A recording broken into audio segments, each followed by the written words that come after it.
만나와 안식일. 출애굽기 16장 21절에서 35절 말씀입니다.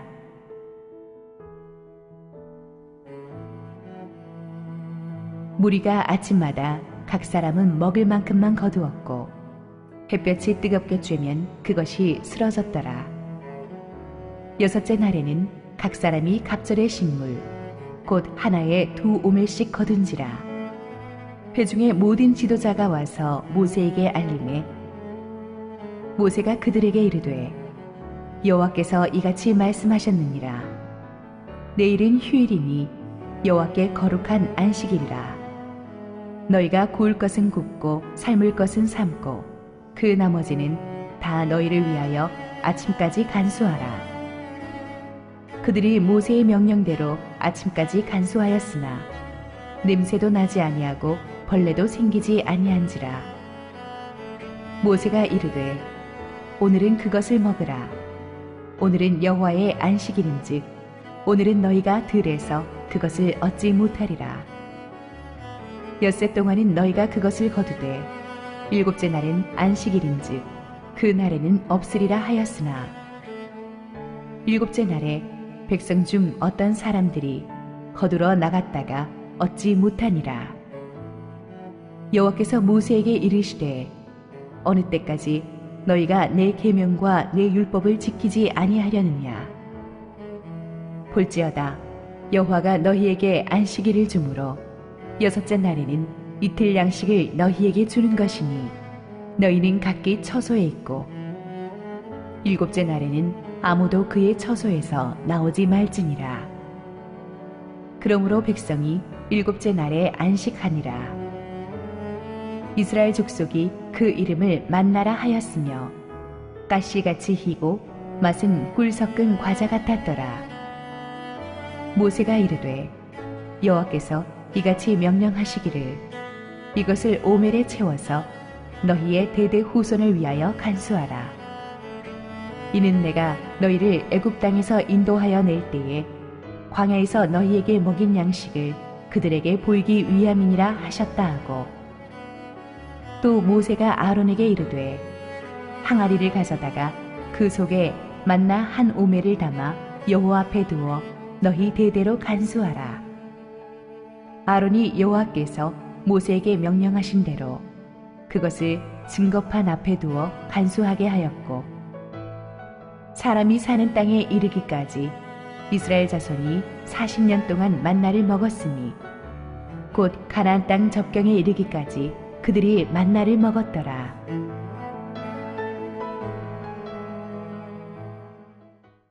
우리 함께 기도하시고 하나님 말씀 보겠습니다. 사랑하는 아버지, 은혜를 갈망하는 우리 성도들에게 하나님 준비하신 말씀 선포하시옵소서. 부족하기 짝이 없는 죄인은 온전히 하나님의 은혜로 덮어주옵소서. 예수님 이름으로 기도했습니다. 아멘. 지난주에 이어서 우리는 만나에 담긴 하나님의 은혜를 계속해서 묵상해 보도록 하겠습니다. 만나는 기적의 식탁이요 은혜의 식탁이었습니다. 35절 다 함께 읽겠습니다.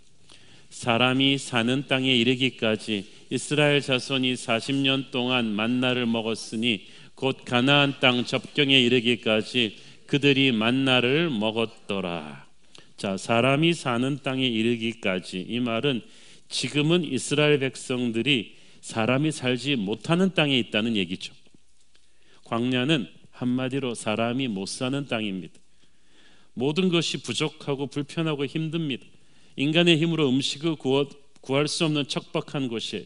그래서 만나를 이해하려면 만나가 광야에서 내렸다는 사실을 기억하는 것이 중요합니다. 이 광야 속에서, 절망 속에서 믿음을 가졌을 때 하나님이 만나를 주셨어요. 만나는 절망 속에 주어진 소망의 음식입니다. 그냥 충분한 재료와 시설을 가지고 만드는 세상적인 음식이 아니에요. 무에서 유를 창조하는 오직 하나님만이 주실 수 있는 기적의 상징이죠. 하나님이 하나님의 백성만을 위해서 예비하신 은혜의 식탁입니다. 우리가 인생의 광야 속에서 내 인간적인 힘으로 먹고 살 길이 막막해져 버린 상태에서 하나님이 주시는 은혜의 만나를 경험해 본 분들이 많으실 것입니다. 그 은혜의 만나를 경험해 본 분들은 이때까지 당연시 여겼던 것들이 결코 당연하지 않다는 것을 알아요. 모든 것이 은혜라는 걸 알기 때문에 감사의 눈물이 있습니다. 그때 비로소 우리는 영적으로 철이 들어요. 눈물겨운 빵을 먹어보지 않은 사람은 인생을 논하지 말라고 했는데, 광야에서 만나를 먹어보지 않으면 영적으로 철이 들지를 않아요. 우리는 광야 같은 세상에서 절망하려 할 때마다 하나님이 주시는 은혜의 만나를 먹고 다시 회복될 것입니다. 다시 살아날 것입니다. 그래서 만나는 우리에게 주는 메시지가 큰 거예요. 만나는 하나님의 신실하심을 상징합니다. 하루 이틀 내리고 만 게 아니고 40년 동안 매일 같은 시간에 정확하게 내렸습니다. 여러분, 성실한 게 얼마나 힘든 줄 아세요? 학교도 하루도 안 빠지고 고등학교까지 하루도 안 빠지고 성실하게 지각 한번 안 하고 가기 얼마나 어렵습니까? 뭐 시작해가지고 10년 하기 어렵습니다. 우리는 사역할 때요, 툭 하면 못하겠다, 피곤하다, 마음 상했다, 내려놓겠다, 뭐 그러면서 했다 말았다 많이 해요. 그래서 항상 매년 이즈음이 되면 목사님들이 긴장을 합니다. 저 영혼이 또 연말이 됐으니까 이제는 못하겠다 그럴까봐 주일학교 교사 안내팀 모두 다 지금 걱정해요. 그래서 모든 교회들이 헌신 예배를 다 11월 달에 합니다.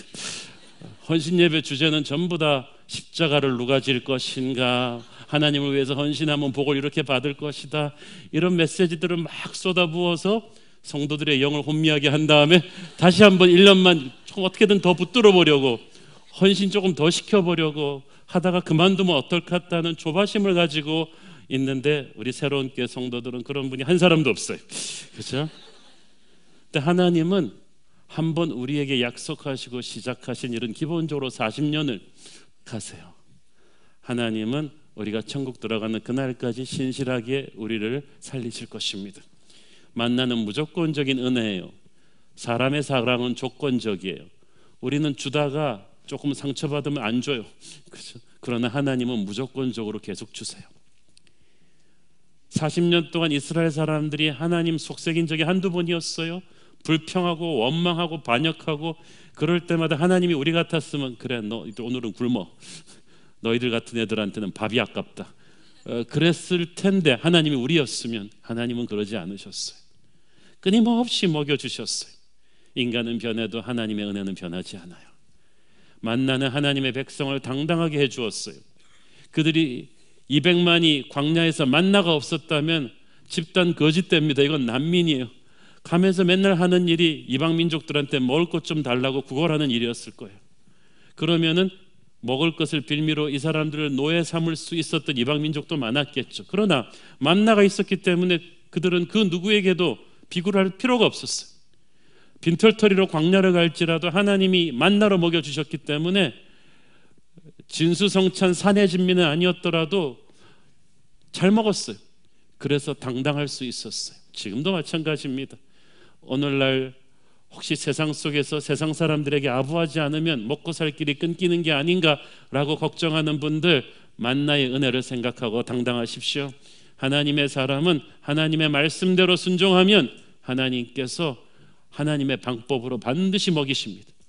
아무리 불경기라 해도 여러분 먹일 하늘의 만나는 반드시 천국에 있어요. 그래서 먹이실 거예요. 그러므로 세상의 눈치를 보지 마십시오. 비굴하지 마십시오. 강하고 담대하십시오. 이 만나 속에는 우리의 필요를 채우시는 하나님의 배려가 있습니다. 21절 읽습니다.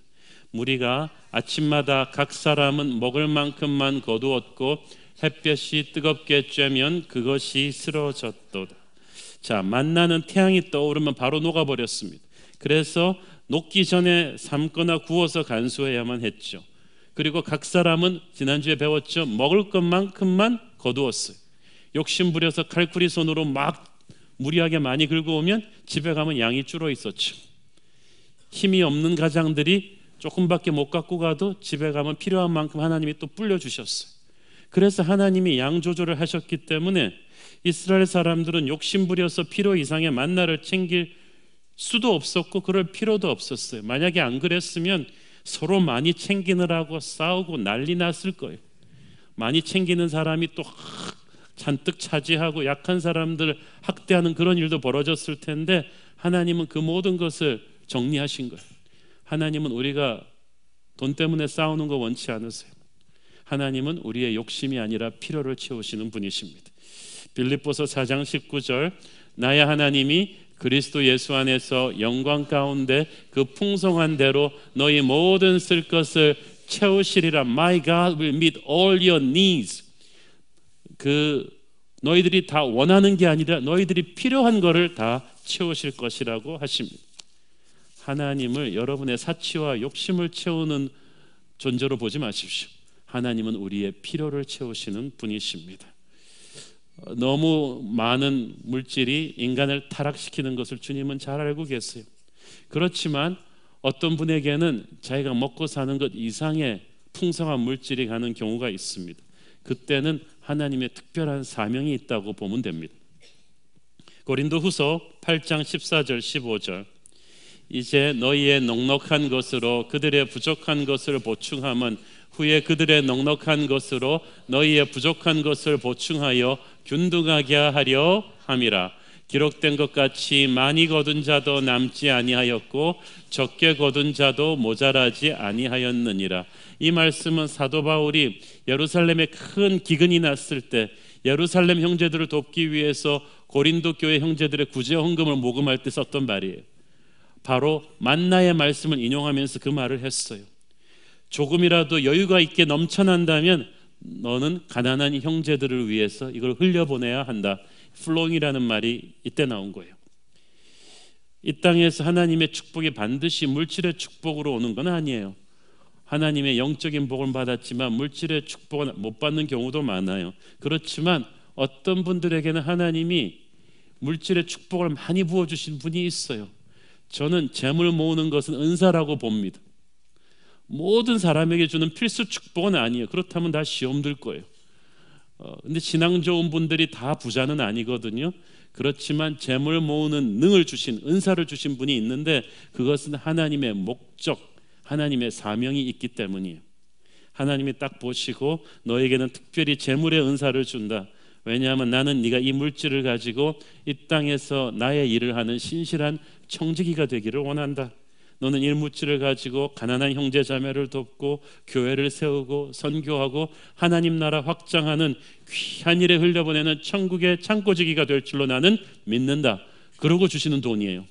그러니까 그 돈이 막 여러분이 막 과소비하고 쓰는 돈이 아니라 목적이 있는 돈이라니까요. 하나님이 한 나라에도 그렇게 부어주시는 때가 있습니다. 20세기 초에 미국에 그렇게 많이 부어주셨죠. 그래서 미국의 교회들을 중심으로 해서 미국이 그 돈을 가지고 제3세계를 많이 도왔습니다. 가난한 나라들과 선교사님들은 미국처럼 많이 도운 나라가 없어요.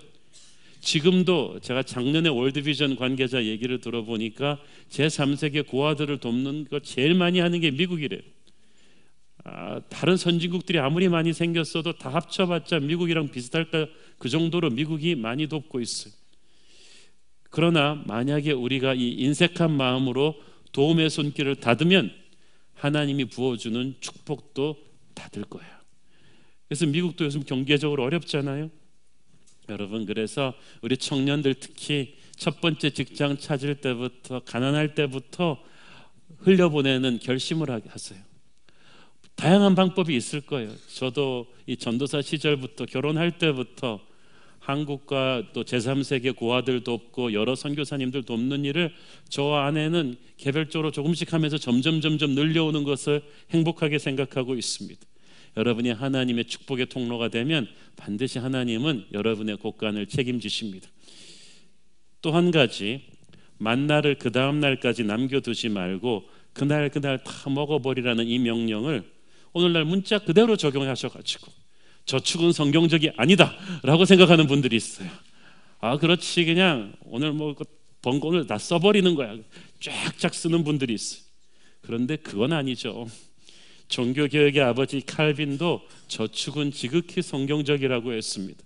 주님께서 오병이어로 5,000명을 먹이신 뒤에 남은 12광주리를 어떻게 하셨어요? 남겨두지 말고 그냥 배가 터지게 더 먹어라, 그런 게 아니었어요.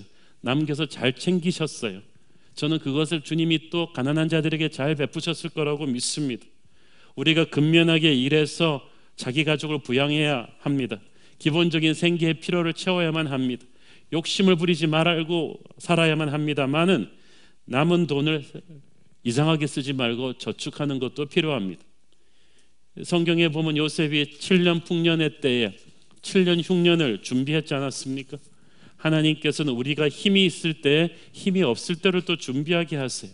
그래서 우리 크리스천들도 기본적인 노후 준비를 위한 저축하셔야죠. 아이들 어릴 때부터 얘들 대학 갈 때 등록금 정도는 또 자녀 교육을 위해서 저축도 하셔야죠.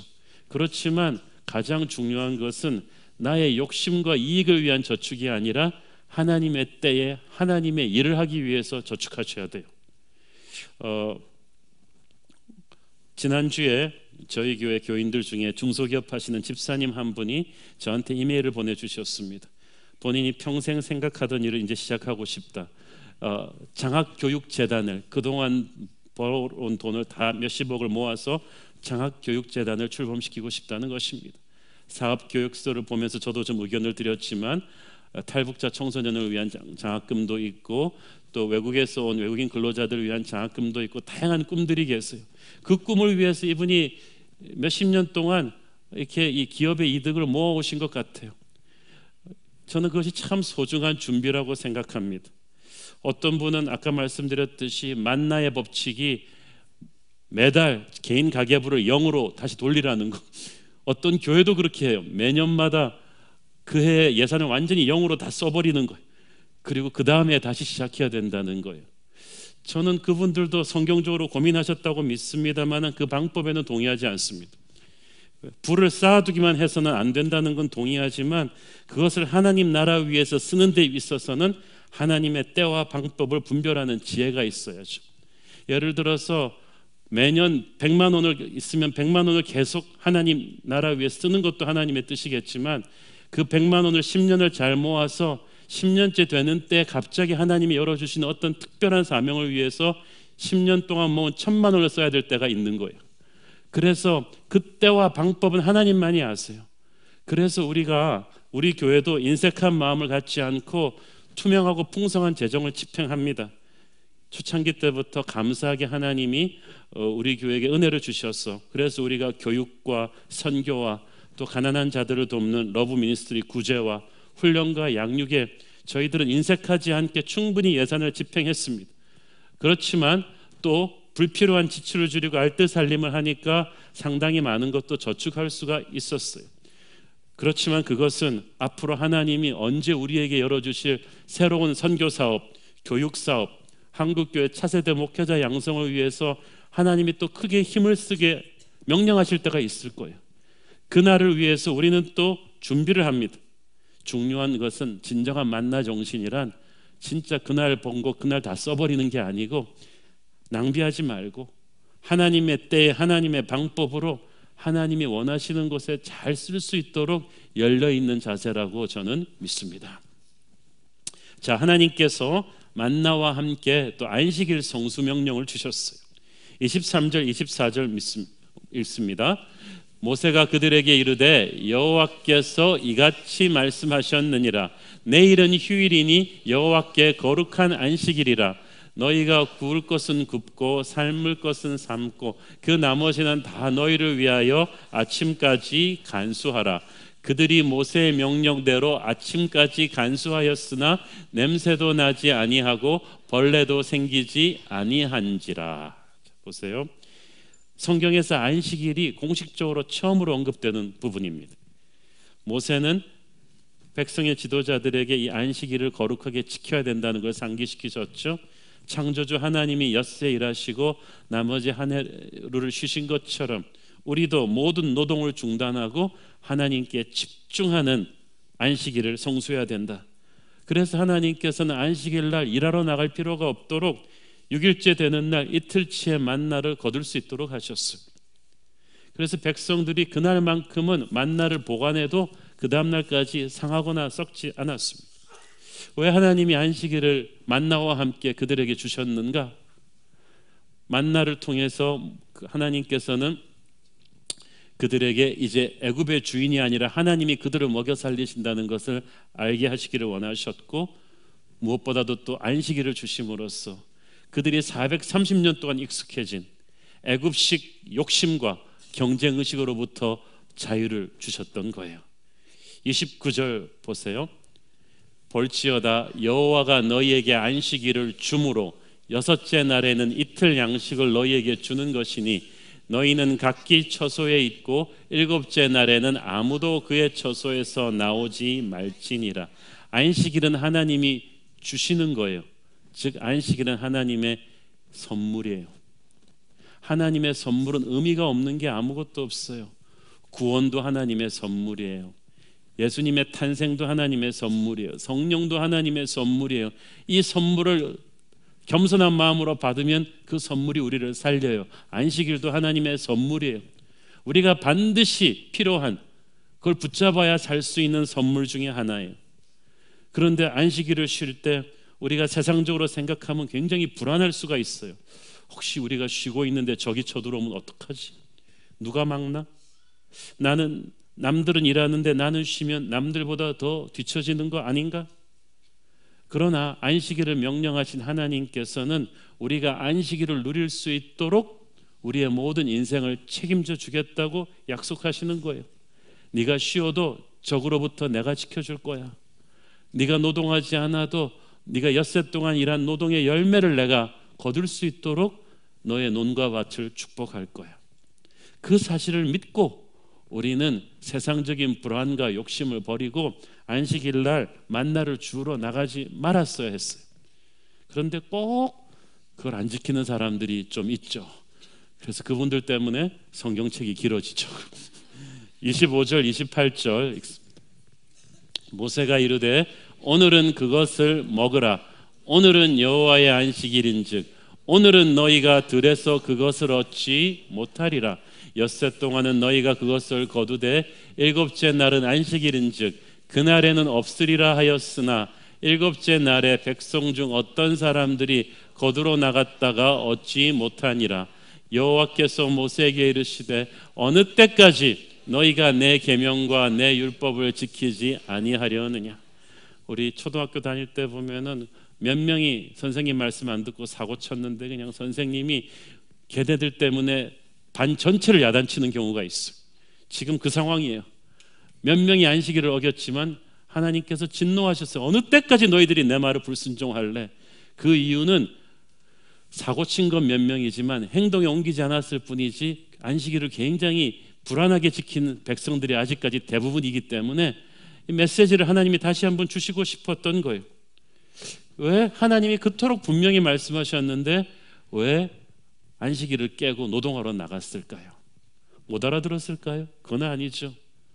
먹을 게 없어서 그것도 아니죠. 이미 이틀치 음식을 줬는데.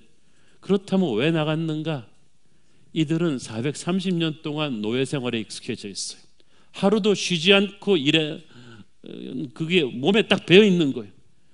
여러분, 쉬는 것도 안 해본 사람한테는 그게 굉장히 괴롭습니다. 우리 국제시장 어르신 세대까지는요, 이 노는 게 익숙하지가 않아요. 영어로는 playful하다 이런 말이다, 쾌활하다, 발랄하다 그런 좋은 말이지만 한국말에서는 논다가 욕이에요. 놀고 있네 그러면 욕이잖아요. 영어로 말하면 you are playing인데 한국말로 하면 이게 욕이 되는 거예요. 그러니까 우리 민족한테 아직도 이렇게 보릿고개 넘기면서 한강의 기적을 이룬 우리 민족에게 있어서 이 논다는 건 죄책감이 좀 있는 것 같아요.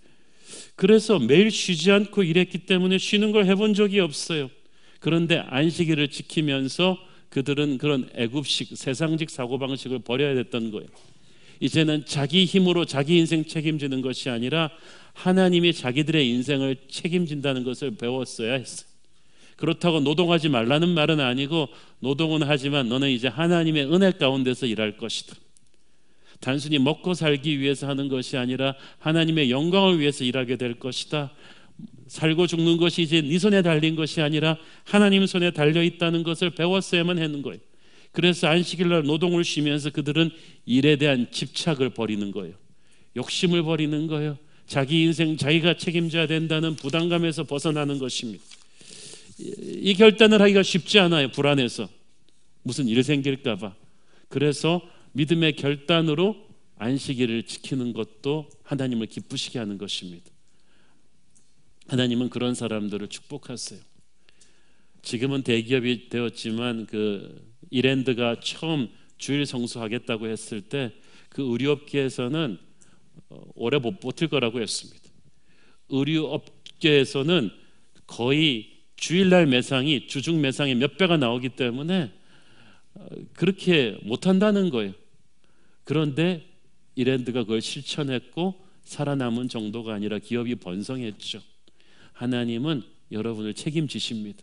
그래서 욕심을 내려놔야 돼요. 욕심과 함께 이 피곤한 세상적 경쟁의식도 내려놔야 돼요. 세상은 우리 안에 불필요한 경쟁의식을 심었어요. 세상은 내가 잘 되려면 너를 딛고 일어나야 된다고 가르칩니다. 그래서 아이들의 목적은 공부 잘하는 게 목적이 아니라 1등하는 게 목적이에요. 너의 패배가 나의 성공이라고 생각하는 거예요. 이런 강한 자만이 살아남는다는 적자 생존의 법칙, 남을 딛고 일어나야 된다는 살벌한 경쟁의식이야말로 세상적인 사고방식, 마귀의 생각인 거야. 하나님께서는 너희들은 서로 사랑하면서도 살 수 있다, 서로 격려하면서도 살 수 있다, 함께 이길 수 있다는 윈윈의 하나님 나라 법칙을 그들에게 가르쳐 주신 거예요. 그러면서 살벌한 세상의 경쟁의식으로부터 안식하라는 거예요. 하나님은 만나와 안식일을 주시면서 우리에게 일과 휴식의 밸런스를 주십니다. 아까 말씀드렸듯이 이들은 놀아본 적이 없어요. 7일 내내 일하고 살았어요. 안식이 무엇인지 개념도 없고 익숙하지도 않아요. 우리나라 사람들도 그래요. 그래서 한국 직장인들이 너무 열심히 일해요. 아침 일찍 출근해갖고 우리 청년들도 그렇잖아요. 밤 늦게 퇴근하죠. OECD 국가들 중에서 회사에 있는 시간, 1인당 노동시간이 우리나라가 넘버 2입니다. 그래서 과로사하는 40대 중년 남자들이 가장 많은 나라이기도 해요. 그런데 이렇게 안식의 법칙을 어기니까 우리나라 곳곳에서 지금 막 사고가 터지고 있어요. 지난 여름에 영동 고속도로에서 일어난 그 버스 기사 아저씨의 그 끔찍한 교통사고도 이 고속버스 기사 아저씨의 과로로 인한 졸음운전 때문이었다고 판명 났잖아요. 근데 그거는 빙산의 일각이랍니다.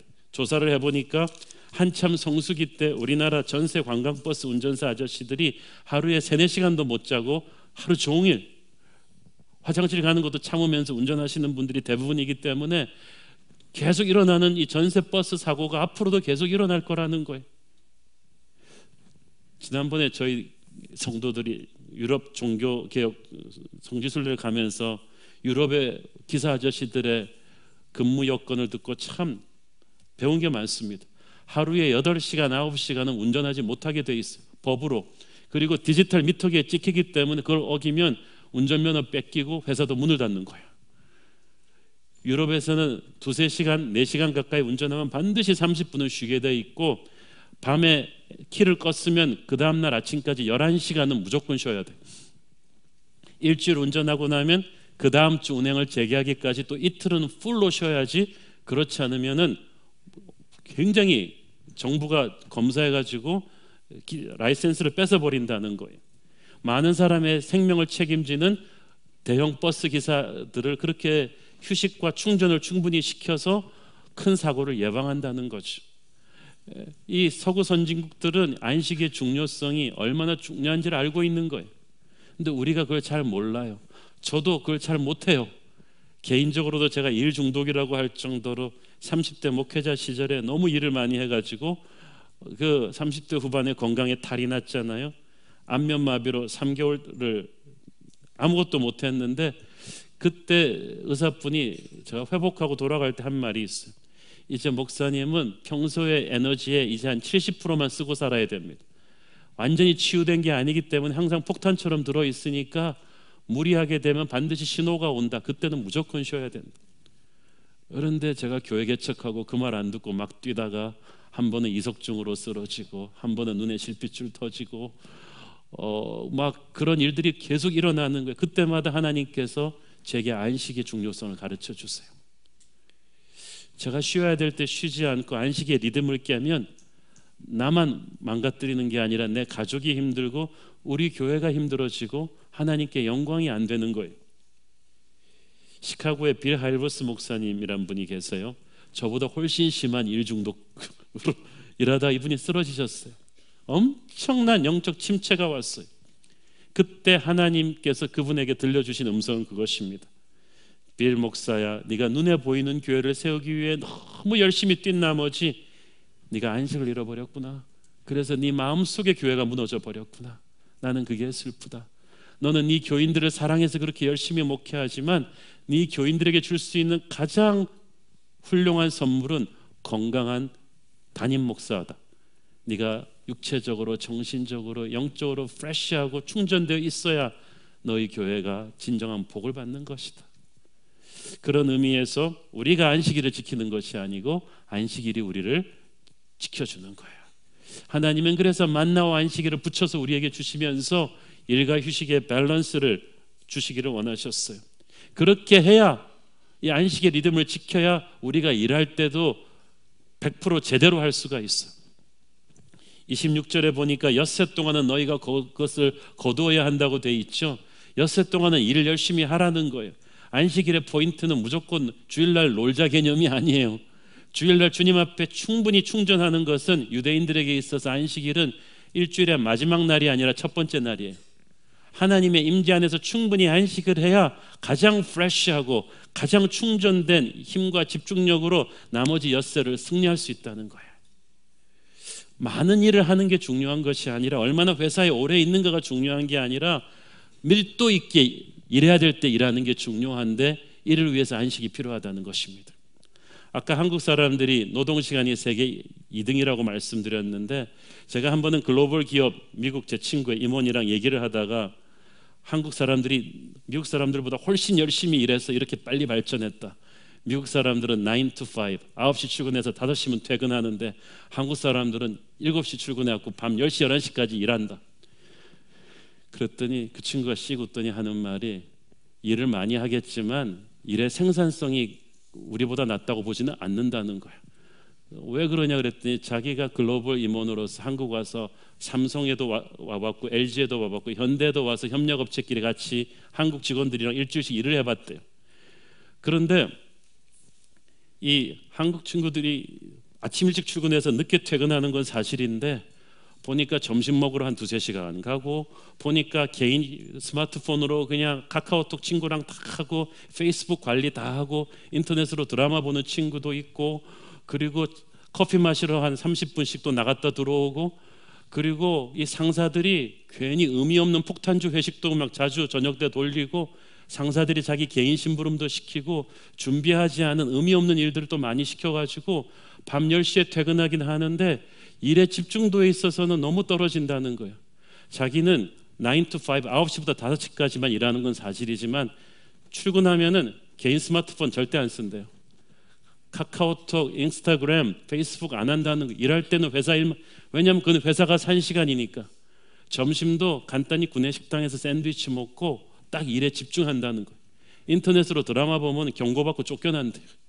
그 대신에 퇴근하면은 비상사태가 아닌 이상 상사도 직원도 직장 일을 가지고 집으로 전화하지 않는다는 거예요. 그래서 밀도 있게 회사에서 일할 때는 확실하게 일하고 저녁 때는 가족과 함께. 저는 그 얘기를 들으면서 우리나라가 정말 이 일과 휴식에 하나님의 안식의 밸런스를 집어넣는 근본적인 좀 노동개혁이 필요하지 않나 생각을 합니다. 그래서 우리의 직장인들이 일할 때 집중해서 일하고 저녁 다 집에 와서 가족과 함께 먹는다면, 그래서 아내와 좀 더 대화하고 자녀들과 좀 더 시간을 보낸다면 대한민국의 많은 문제들이 저는 해결될 수 있으리라고 봅니다. 이 일과 휴식의 밸런스, 이 안식의 포인트는 하나님이 우리에게 주시는 선물이에요. 하나님께서 만나를 주시면서 안식일을 주셨고 또 이 만나를 후손 교육의 중요한 도구로 사용하셨습니다. 32절 읽습니다. 모세가 이르되 여호와께서 이같이 명령하시기를 이것을 오멜에 채워서 너희의 대대 후손을 위하여 간수하라. 이는 내가 너희를 애굽 땅에서 인도하여 낼 때에 광야에서 너희에게 먹인 양식을 그들에게 보이기 위함이니라 하셨다 하고, 모든 만나가 하루만 지나면 다 못 쓰게 되었고, 또 안식일 위해서 이틀씩 준 건 있었지만 수십 년 동안 지나도 만나가 그대로 보존되는 게 있었는데, 그것이 하나님께서 후손 교육용 타임캡슐에 넣어 보거나라 그런 샘플 만나예요. 하나님께서는 언젠가 풍요로운 시대에 태어날 후손들이 이 광야에 주어진 만나의 은혜를 잘 믿으려 하지 않을 때가 온다는 걸 아셨어요.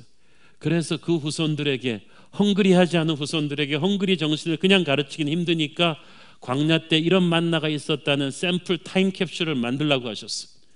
그렇게 갖고 있다가 후손들에게 영적인 유산으로 물려주라는 거예요. 저는 우리 부모들이 자녀들의 미래를 위해서 좋은 땅도 물려주고 돈도 물려주고 집도 물려주려고 합니다. 그러나 우리가 자녀들에게 물려줄 만나가 있습니까? 광야 시절에 어떻게 하나님의 은혜로 살았는지를 알려주는 그런 만나의 메시지가, 간증이 있냐는 거예요. 아주 뛰어난 경영 리더십으로 첨단 IT 기업을 잘 경영해서 매스컴의 주목을 받던 이 CEO가 있었습니다. 그는 미국의 유명한 대학에서 공부한 엘리트입니다. 하루는 그의 지인 한 사람이 그의 회사를 방문했어요. 어떻게 이렇게 좋은 회사를 잘 경영하는지 그 리더십을 배우기 위해 방문한 거예요. 소문에 듣던 대로 회사는 방방이 모든 시설이 최첨단이었고, 사무실 디자인도 아주 트렌디하고 세련되었고, 직원들도 아주 빠릿빠릿하고 민첩했어요. 그런데 정작 CEO 사무실에 들어갔더니 그 책상 위에는 전혀 회사 분위기와는 어울리지 않은 아주 낡은 그 겉표지가 너덜너덜한 성경책 한 권이 놓여 있었다고 합니다. 이게 뭐냐고 지인이 물어보자 CEO는 빙그레 웃으면서 말했습니다. 그것이 우리 회사의 넘버원 보물입니다. 제일 소중한 보물입니다. 그것은 그 CEO의 어머니가 평생 읽으시다가 물려준 성경책이었어요. CEO의 부모님은 굉장히 가난한 가정에서 아이들을 키우셨다고 합니다. 어머니는 학교도 제대로 잘 못 나오신 분이라고 합니다. 그렇지만 어릴 때부터 신앙이 깊으셔서 항상 새벽 기도하시고 그 낡은 성경책을 읽어주시면서 말씀을 보던 분이었다고 합니다. 그는 항상 자녀들에게 하나님의 길을 가르쳤는데, 그가 명문대로 졸업하면서 좋은 회사에 취직하면서 자기 실력에 대한 자만심이 하늘을 찔렀습니다. 어머니가 믿음을 소중히 하라고 가르쳐줬던 말씀을 귓등으로 들었습니다. 그러다가 어머니가 돌아가셨습니다. 어머니는 그녀의 낡은 성경책을 그 CEO에게 물려주면서 어렵고 힘들 때마다 말씀을 붙잡고 일어나라고 했습니다. 그러나 세상에서 잘 나갈 때는 그는 그거 까맣게 잊어버렸어요. 그런데 자기 마음대로 계획대로 되는 일이 하나도 없어지기 시작했어요. 배신도 당해보고 믿었던 사람에게 쫓겨나 보기도 하면서 너무나 마음이 피폐해졌어요. 그러던 어느 날 어머니가 물려주신 낡은 성경책을 책장에서 발견합니다. 그 성경책을 읽으면서 옛날에 어머님의 말씀을 기억하면서 눈물이 흘러내렸어요. 그때부터 그는 매일 하루 일과를 시작하기 전에 그 성경책을 읽고 기도합니다. 어떤 회의를 하기 전에, 어떤 바이어를 접촉하기 전에 그는 성경책을 읽고 시작했습니다. 하나님께서 그때부터 기적 같은 이해할 수 없는 방법으로 그 회사를 키워주셨다고 합니다. 이 성경책이 바로 우리 회사에 오늘이 있게 한 비결이고, 이 성경책이 나를 바로 죽음에서 살려낸 비결입니다. 저는 이 CEO의 어머님이 물려준 이 낡은 성경책이야말로 하나님이 이스라엘 백성에게, 후손에게 물려주려고 한 만나가 아닌가 생각합니다. 우리가 자손에게 물려줄 최고의 유산은 바로 그 만나의 간증인 줄로 믿습니다.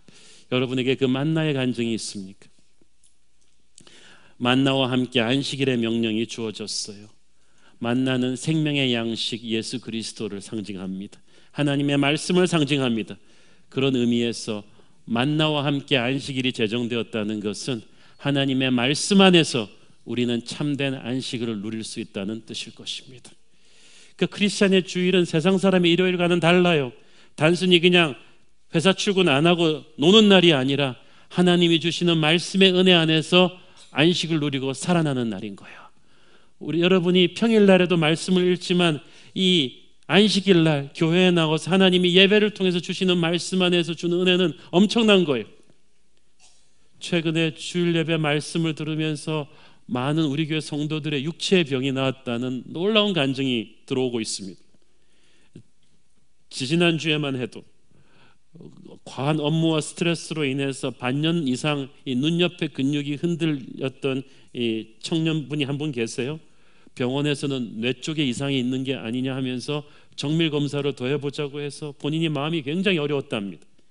그런데 2주 전에 사부 예배 설교를 들으면서 그때 치유 기도를 같이 하면서 깨끗하게 치유가 임했다는 거죠. 말씀을 통해 하나님은 우리의 마음의 병도 치유해 주십니다. 사업하다가 너무 힘드셔가지고 이제는 극한 상황까지 왔다, 죽어야겠다, 그런 안 좋은 생각까지 하고 있던 분 한 분이 우리 몇 주 전에 마라의 쓴물이 단물되게 하는 그 설교 기억나세요? 그 설교 들으면서 내가 죽지 않고 살아서 하나님의 영광을 선포할 것이다, 조금만 더 가면 엘림이 나온다, 이 말씀을 아멘으로 붙잡고 다시 살아났다는 거예요. 오늘 이 순간에도 얼마나 많은 우리 성도들이 죽음의 문턱에서 생명의 말씀으로 살아나고 세상에서 지친 몸과 마음의 안식을 얻게 되는지 모릅니다. 저는 그래 설교자로서 너무나 기쁩니다. 하나님께 감사가 됩니다. 우리만 살아나는 게 아니에요. 하나님께서는 안식일 날 우리의 가정을 살리기를 원하세요. 29절에 보면 안식일 날 너희는 각기 처소에 있고 아무도 그의 처소에서 나오지 말라고 했어요. Every man should stay in his place. 각기 그의 처소가 어디겠어요? 가정이에요. 안식일 날 가정에서 만나를 먹으면서 하루를 보내라는 말은 안식일 성수의 중요한 부분 중에 하나가 말씀의 은혜로 너희 가정을 세우라는 뜻일 거예요. 우리가 못 살던 시절 우리 한국인들의 꿈은 내 집 마련하고 자녀 잘 키우는 것이었습니다. 한강의 기적을 이룬 오늘날 우리는 많은 사람들이 그래도 전셋집이라도 자기 집에 들어가 있어요. 우리의 자녀들이 국민의 60% 70% 이상이 이제 대학 나왔어요. 그런데 우리의 가정은 어떻게 되었나요? 이혼율이 대도시의 경우는 30%를 육박합니다. 우리의 청소년들의 자살률은 세계 1, 2위를 다투고 있고 애들이 우울증, 왕따, 부모를 싫어해서 증오하는 게 얼마나 심각한지 몰라요. 하루에 20분도 부모 자녀 간에 대화 안 하는 가정이 거의 70%가 넘어요. 부부 간에 남편과 아내가 하루에 30분 대화 안 하는 그냥 무늬만 부부인 경우, 이혼도 하지 않았지만 경우가 절반을 넘는 거예요.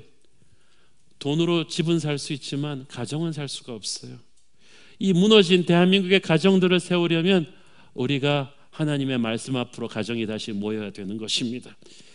요즘 세대 차이가 너무 많이 나갔고요. 부모 자녀 간에 공통분모가 없어요. 유일하게 남아있는 공통분모는 하나님의 말씀이에요. 성령의 은혜예요. 오늘 여러분도 은혜 받고 계시지만 우리 뉴젠 주일학교 예배가 얼마나 뜨거운지 몰라요. 그래서 우리 새로운 교회 성도들은 집에 가서 아이들이 뉴젠 때 예배 받은 성경 말씀 나누고 여러분은 설교 때 들은 말씀 나누면서 말씀의 만나로 우리가 하나 되는 거예요. 가정이 하나 되는 거예요. 그렇게 되면 교회가 살아납니다. 그렇게 되면 나라가 살아나는 거예요. 오늘 하나님이 주시는 말씀의 만나 가운데 여러분이 충만한 안식 누리기를 소원합니다. 기도하겠습니다. 사랑하는 아버지, 은혜를 감사합니다. 우리 주님께서 만나와 안식일을 동시에 주시면서 우리의 피곤에 지친 탈진한 몸과 마음과 영혼을 회복시키고 계심을 감사합니다. 다시 살아 일어나기를 원합니다. 예수님 이름으로 기도했습니다. 아멘.